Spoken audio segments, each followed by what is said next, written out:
அனைவருக்கும் வணக்கம். இன்னைக்கு பார்த்தீங்கன்னா, தைராய்டு சம்பந்தப்பட்ட பிரச்சனைய தான் இன்னைக்கு பார்க்க போறோம். இன்னைக்கு நெறைய பேத்துக்கு ஒரு 60% பேருக்கு பார்த்தீங்கன்னா, தைராய்டு பிரச்சனை நெறைய இருக்கு. உடம்புல வந்து தைராய்டு பிரச்சனை இன்னைக்கு நெறைய பேத்துக்கு இருக்கு. இந்த தைராய்டு சுரப்பி பார்த்தீங்கன்னா, நெறைய பேத்துக்கு அதிகமா சுரக்கும். சில பேத்துக்கு குறைவா சுரக்கும். நார்மலா சுரந்தா எந்த பிரச்சனையும் இல்ல. அதிகமா சுரந்தாலும் பிரச்சனை தான். குறைவா சுரந்தாலும் பிரச்சனை தான். இத வந்து சரி பண்றதுக்கு சில பயிற்சி வகைகள் இருக்கு. இது பார்த்தீங்கன்னா, அது அதிகமா சுரந்தா ஒரு பிரச்சனை, குறைவா சுரந்தா இந்த குறைவா சுரந்துச்சுன்னு வைங்க, ஹைப்போ தைராய்டிசம்னு இருக்கு. ஹைப்போ தைராய்டிசம்னா, அந்த கழுத்து பகுதியில சுரக்கக்கூடியது. Hypo thyroidism. அது பார்த்தீங்கன்னா, குறைவா சுரந்துச்சுன்னா, பார்த்தீங்கன்னா, உடல் வந்து கொஞ்சம் சோர்வா இருக்கும். கொஞ்சம் டல்லா இருக்கும். பார்த்தீங்கன்னா, எந்த நேரமும் உடல் வந்து சோர்வா இருக்கும். டல்லா இருக்கும். ஆனா, எடை வந்து அதிகரிக்கும். சாப்பாடு கம்மியா தான் சாப்பிடுவாங்க. ஆனா பார்த்தீங்கன்னா, உடல் வந்து எடை வந்து அதிகரிக்கும். இது வந்து குறைவா சுரந்தா அந்த வியாதிலாம் வரும். அடுத்தது அவங்களால வந்து குளுர் தாங்க முடியாது. குளுர்லாம் பார்த்தீங்கன்னு வைங்க, அந்த குறைவா சுரந்தவங்களுக்கு குளுர் சுத்தமா தாங்க முடியாது. அதே மாரி அவங்களுக்கு இந்த மலச்சிக்கல் மெயினா வரும். மலச்சிக்கல். டெய்லி 2 நேரம் போகணும் மலம் கழிக்கணும் 2 நேரம். அவங்க வந்து 1 நேரம் கூட கழிக்க முடியாது. மலச்சிக்கல் அவங்களுக்கு வரும். அந்த குறைவா சுரந்துச்சுன்னா. அதே மாரி இந்த தோல்லாம் வந்து இந்த எண்ணெய் பசையோட இருக்கும். இந்த தோல்லாம். அவங்களுக்கு பார்த்தீங்கன்னா, அந்த எண்ணெய் பசையே இருக்காது. தோல்லாம் அப்படியே வறண்டு கிடக்கும். வறட்சியா இருக்கும். இது வந்து குறைவா சுரந்தா இந்த மாரி. இதே அதிகமா சுரந்துச்சுன்னா, அளவா சுரந்தா பிரச்சனை இல்ல. இதே அதிகமா சுரந்துச்சுன்னு பார்த்தீங்கன்னா, குறைவா சுரந்தா உடல் வந்து பருமன் ஆகுது. அதிகமா சுரந்துச்சுன்னா, எடை வந்து குறையும். சில பேர் இருக்க இருக்க அப்படியே மெலிஞ்சுக்கிட்டு போவாங்க. அப்படியே இருக்க இருக்க நாளுக்கு நாள் அப்படியே மெலிஞ்சுக்கிட்டு போவாங்க. அதனால அதிகமா சுரந்தா எடை வந்து குறையும். சில பேத்துக்கு பார்த்தீங்கன்னா, அந்த அதிகமா சுரக்கும்போது படபடப்பு வரும். டென்ஷன் ஆகும். ஏதாவது ஒரு சின்ன பிரச்சனை உடனே படபட படபடன்னு வரும்.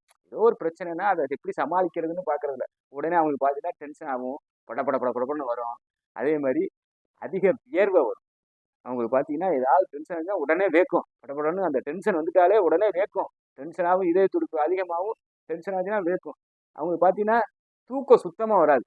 தூக்கம் பார்த்தீங்கன்னா, தூக்கமே அவங்களுக்கு 2 மணி நேரம், 3 மணி நேரம் தான் வரும். பார்த்தீங்கன்னா, நெறைய பேர் பார்த்தீங்கன்னா, இந்த தூக்கம் இல்லாம தூக்கத்துக்கு மாத்திரை போடுறாங்க. மாத்திரை போட்டா தான் டெய்லி நெறைய பேத்துக்கு பார்த்தீங்கன்னா, மாத்திரை போட்டா தான் தூக்கம் வருது. தூக்கமின்மை அது வந்து பெரிய பாதிப்பு. டெய்லி ஒரு 6 மணி நேரம் தூங்கணும். தூங்கலைனாவே அது ஒரு பெரிய பாதிப்பு. அதனால நெறைய பேர் பார்த்தீங்கன்னா, மாத்திரை போடுறாங்க தூக்கமின்மைக்கு.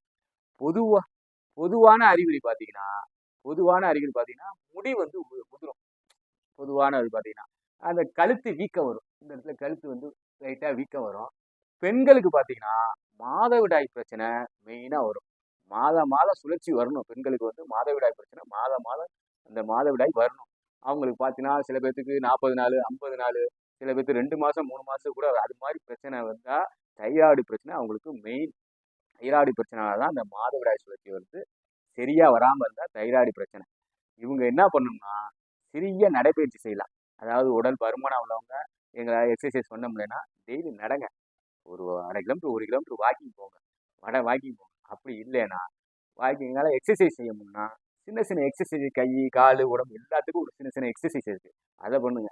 அப்படி இல்லைன்னா, யோகா கூட செய்யலாம். யோகா உங்களால செய்ய முடிஞ்சுச்சுன்னா, யோகா செஞ்சீங்கனாலே இந்த தைராய்டு பிரச்சனை சுத்தமா குறைச்சிடலாம். ஆனா டெய்லி செய்யணும். டெய்லி காலையில இந்த பயிற்சிய செஞ்சோம்னா, தைராய்டு சுரப்புறது அதிகமாவும் சுரக்காது, குறைவாவும் சுரக்காது, நார்மலா சுரக்கும்.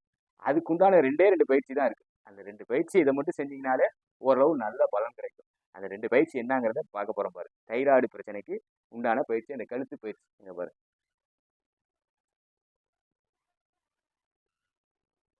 ஃபர்ஸ்ட் வந்து அப்படியே இப்படி உட்காந்துக்கணும். உட்காந்துக்கணும். உட்காந்துக்கிட்டு இது பேரு உசட்டாசனம்னு ஒட்டகாசனம்பாங்க. உசட்டாசனம்னு பேரு. இது என்ன பண்ணணும்னா, கழுத்துக்கு உண்டான பயிற்சி தான். இங்க பாரு.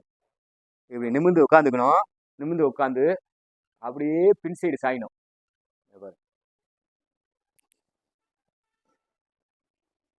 இந்த பாதத்த தொட்டு கழுத்து எப்படி இருக்கு பாருங்க. இது மாரி இருக்கணும். நல்லா ஒரு 5 மூச்சுலேருந்து 7 மூச்சு நல்லா இழுத்து விடணும். விடும்போது பார்த்தீங்கன்னா, அந்த கழுத்து பகுதி பார்த்தீங்கன்னா, நல்ல பலன் கிடைக்கும். நல்லா ஒரு 5 மூச்சு, 7 மூச்சு. 1, 2, 3, 4, 5, 6, 7. இது செஞ்ச உடனே அடுத்தது வந்து இதுக்கு வந்து மாற்றாசனம் ஒண்ணு இருக்கு. அத செய்யணும். அப்படியே கைய தூக்கி முன்னாடி வச்சு மாரிச்சாசனம்னு பேரு. இப்ப செஞ்சோம்ல அதுக்கு இந்த மாற்றாசனம் செய்யணும். இப்படி முதுக வந்து பெண்ட் பண்ணி குடுக்கணும். இதுதான். இதுக்கு வந்து மாற்றாசனம். இந்த பின் சைடு வளையும்போது கழுத்து பகுதியா பின்னாடி வளையும்போது இப்படி கழுத்த இப்படி ரிலாக்ஸ் பண்ணி குடுக்கணும். முதுகு எல்லாமே. இது வந்து மாரீச்சாசனம்னு பேரு. இதே என்ன பண்றோம், பின்னாடி வந்து நம்ம தொடும்போது கால தொடுறோம். அடுத்தது வந்து தரைய தொடணும். ஃபர்ஸ்ட் வந்து கால இப்படி தொட்டோம். பின்னாடி வந்து கை வந்து தரையில ஊனணும். அடுத்த ஸ்டெப். இது செஞ்சு முடிச்சதுக்கு அப்புறம். பாருங்க. இது மாதிரி அடுத்தது. கை வந்து தரையில ஊனணும். ஊனி செய்யும்போது இந்த கழுத்து பகுதி பார்த்தீங்கன்னா, நல்லா அப்படியே பெண்ட் ஆகும். ஒரு 5 மூச்சு. ஆரம்பத்துல வந்து இது தொட முடியாதவங்க சின்னதா தலவாணி வச்சுக்கலாம். தலவாணி வச்சு இப்படி லைட்டா இப்படி லைட்டா இப்படி தலவாணி வச்சு இப்படி லைட்டா ஒரு 5 எண்ணிக்கை. இங்க பாருங்க. இப்படி ஒரு 5 எண்ணிக்கை. அப்புறம் கொஞ்சம் கொஞ்சமா தான் பின் சைடு வளையணும். இது வந்து முதல் பயிற்சி. இதை வந்து பயிற்சியை கொஞ்சம் கொஞ்சமா செய்யுங்க. செய்ய முடியலன்னா தலவாணி வச்சு கொஞ்சம் கொஞ்சமா தான் செய்யணும். அப்படி இல்லைன்னா பின்னாடி ஒருத்தரை பிடிச்சிக்க சொல்லலாம். பிடிச்சிக்க சொல்லிட்டு மெதுவா சாயலாம். பின்னாடி ஒருத்தர் பிடிச்சிக்கிட்டு மெதுவா இந்த பயிற்சி இந்த கழுத்துக்கு உண்டான பயிற்சி. இது அருமையான பயிற்சி. இதை வந்து செஞ்சு பழகுங்க. அடுத்தது வந்து என்னன்னா, அடுத்தது வந்து இன்னொரு பயிற்சி இருக்கு. அடுத்த பயிற்சி என்னன்னா, நெத்தி வந்து முட்டிய தொடணும். அதே வஜ்ராசனத்துல வண்டி போட்டு நெத்தி வந்து இந்த முட்டிய தொடணும். செய்யும்போது பார்த்தீங்கன்னா, கழுத்து பகுதி அப்படியே நல்லா அமுங்கி கொடுக்கும். நல்லா அப்படியே அமுங்கி கொடுக்கும்.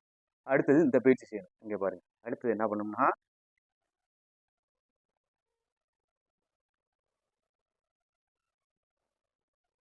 வஜ்ராசனத்திலே உட்காந்துக்கலாம் நீங்க. வஜ்ராசனத்துல போய் உட்காந்து கையை வந்து பின்னாடி கட்டிக்கணும். இந்த வஜ்ராசனத்துல உட்காந்து ஒரு 5 மூச்சு நல்லா இழுத்து விடணும். 1 2 3 4 5 இது மாதிரி நல்லா ஒரு 5 மூச்சு இழுத்து விட்டு அப்படியே என்ன செய்யணும்னா, பின் சைடு அப்படியே குனியணும். முன் சைடு இங்க பாருங்க. இது மாதிரி. இது வந்து முதல் ஸ்டேஜ். இதுதான் முதல் பயிற்சி. இங்க பாருங்க. அப்படியே மூச்சை விட்டுக்கிட்டே வந்து அப்படியே தொடணும். நெத்தியை தொடணும். இது முதல் பயிற்சி. அடுத்தது என்ன பண்ணோம்னா,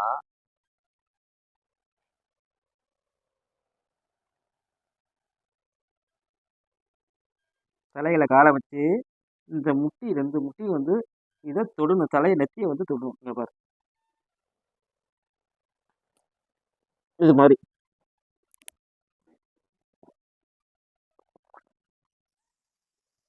இது தொட்டோம்னா இந்த கழுத்து பகுதிக்கு உண்டான தைராய்டு சுரப்பி அதிகமாக சுரத்தாலும் குறையா சுரத்தாலும் இது வந்து நல்ல பலன் கிடைக்கும். இது மாதிரி செய்யணும். செய்ய முடியாதமா கொஞ்சம் கொஞ்சமாக தான் கழுத்தை தொட முயற்சிக்கணும். இது வந்து 2வது பயிற்சி. இதுலேயே இந்த 3வது அடுத்த ஃபைனல் ஸ்டேஜ் இருக்குது. முதல்ல வந்து இப்படி வந்து நம்ம முட்டியை மட்டும் தொட்டோம். இந்த 2 முட்டியும் தொட்டோம். அடுத்தது வந்து 2 முட்டியும் வந்து சைடில் போகணும். 2 முட்டியும் இப்படி சைடில் போய் தலை வந்து உள்ளார வரணும்.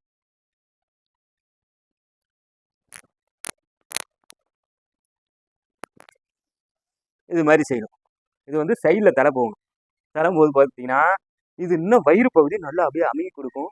இந்த கழுத்து பகுதி பார்த்தீங்கன்னா, அப்படியே நல்லா இப்படி இருக்கிற கழுத்து பகுதி நல்லா மடங்கி கொடுக்கறதுனால அந்த தைராய்டு பிரச்சனையே வராது. ஆனால் இந்த பயிற்சி செஞ்சுட்டு உடனே மாற்று பயிற்சி செய்யணும். இந்த பயிற்சி செஞ்ச உடனே கழுத்துல வந்து அதிகப்படியான ரத்தம் அந்த இடத்துல வந்து அழுத்தம் கொடுக்கும். அதனால வந்து பிரச்சனை வரும். அதுக்காக என்ன பண்ணணும்னா, சில பேருக்கு தலை சுத்தல் இதெல்லாம் வரும் மயக்கம். அதுக்கு என்ன பண்ணணும்னா, இந்த கழுத்துல அதிகப்படியான ரத்தம் தேங்குறதுனால என்ன பண்ணணும்னா, அப்படியே ஒரு 5 சுத்து கழுத்துக்கு. இது வந்து மாற்றாசனம். இது வந்து செஞ்சு முடிச்சுட்டு உடனே செய்யணுங்க. இங்கிட்டு ஒரு 5 சுத்து. இப்படி ஒரு 5 சுத்து. இது வந்து தைராய்டு பயிற்சி. இந்த செஞ்சு முடிச்சது முதல்ல வந்து மாற்றாசனம், உசட்டாசனம் முன்னாடி குனிஞ்சு இப்படி முதுகா தூக்கி கொடுக்கணும். இந்த பயிற்சி வந்து மாற்றாசனம் வந்து செய்யணும். ஏன்னா கழுத்துக்கு வந்து இது வந்து ரத்தம் தேங்காம அப்படியே பிடிக்காம ரத்தம் அதிகம் இந்த இடத்துல வர்றதுனால இங்கிட்டு ஒரு 5 சுத்து, இப்படி ஒரு 5 சுத்து. அப்புறம் மேலே கீழே அப்புறம் சைடில் கீழே. இது செஞ்சோம்னா கழுத்து பகுதி பாதிப்பு இல்லாமல் இந்த தைராய்டு பிரச்சனை வராது. இந்த பயிற்சியை வந்து டெய்லி செஞ்சீங்கன்னா தைராய்டு பிரச்சனை சம்மந்தப்பட்டது உங்களுக்கு சுத்தமாக வராது. தைராய்டு பிரச்சனையே வராது. நார்மலாக ஆகிடும். உங்களுக்கு எல்லாமே நார்மலாக ஆகிடும். இது வந்து டெய்லி செய்யுங்க. நல்ல பலன் பாருங்க. நன்றி, வணக்கம்.